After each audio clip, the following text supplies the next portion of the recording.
campuran garam dengan dolomit dengan perbandingan 1:5, di mana garam 1 sedangkan dolomitnya 5.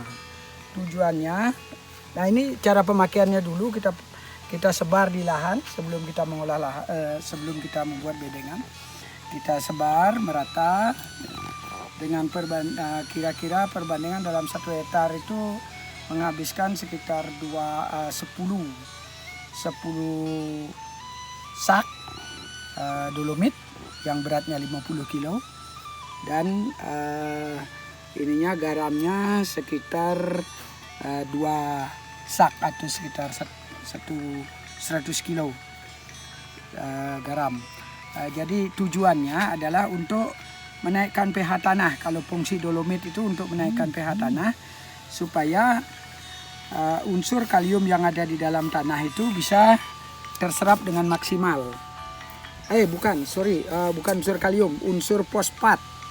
Unsur fosfat yang ada di dalam tanah itu yang diberikan melalui pupuk itu bisa terserap dengan maksimal.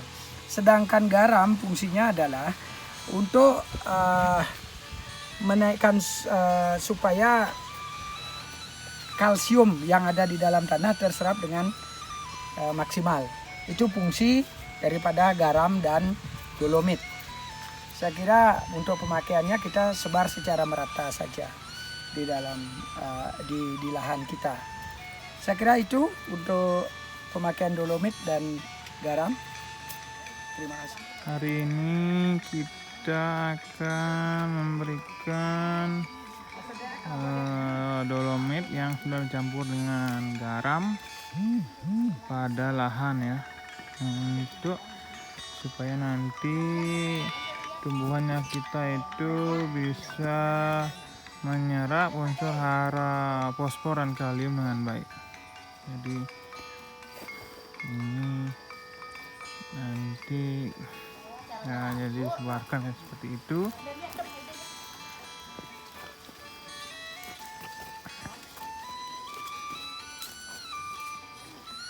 Nanti diratakan untuk di semua lahan.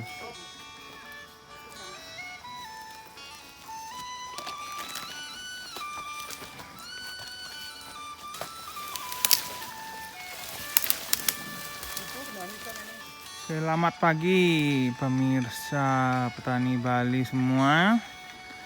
Nah, hari ini kita akan melanjutkan untuk pengolahan lahan tahap 2, yaitu pemberian dolomit dan garam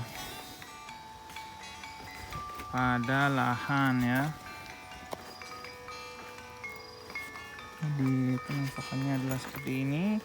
Ini adalah dolomit yang sudah dicampur dengan garam. Jadi seperti ini.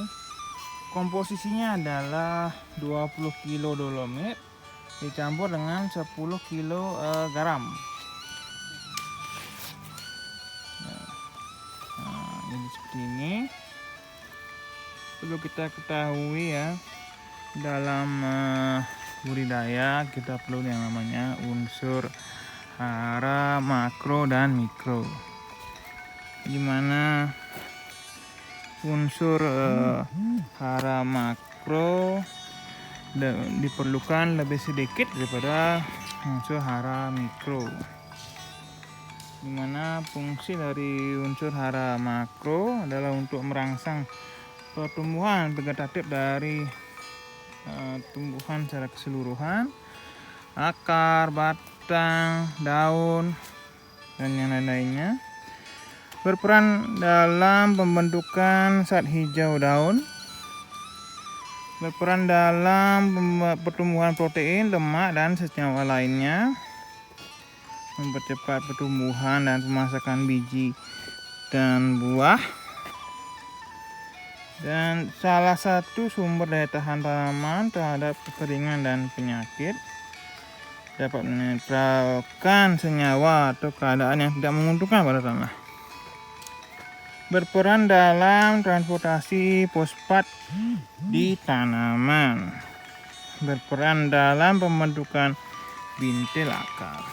Nah, kalau fungsi unsur hara mikro adalah sebagai penyusun jaringan tanah, sebagai katalisator, mempengaruhi proses oksidasi dan reduksi tanaman, membantu mengatur kadar asam, mempengaruhi nilai osmiotik tanaman, mempengaruhi pemasukan unsur hara, dan membantu pertumbuhan dari tanaman.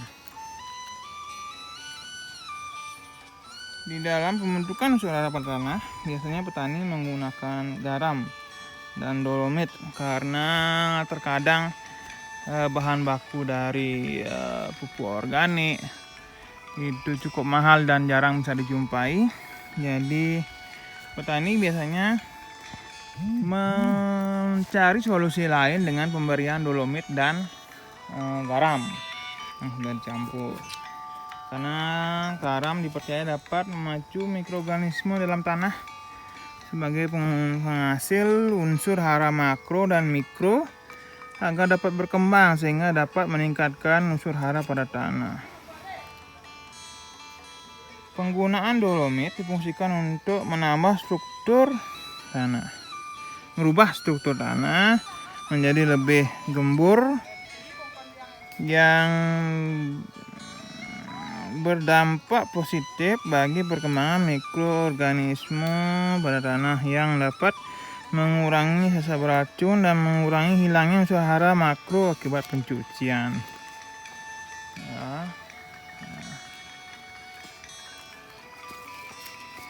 Nanti penyebaran dolomit bisa dilakukan seperti ini, diratakan pada semua lahan, diusahakan biar semua lahan bisa tertutupi oleh dolomit dan campuran dolomit dan garam ini, sehingga tanaman itu dapat berkembang dengan lebih baik.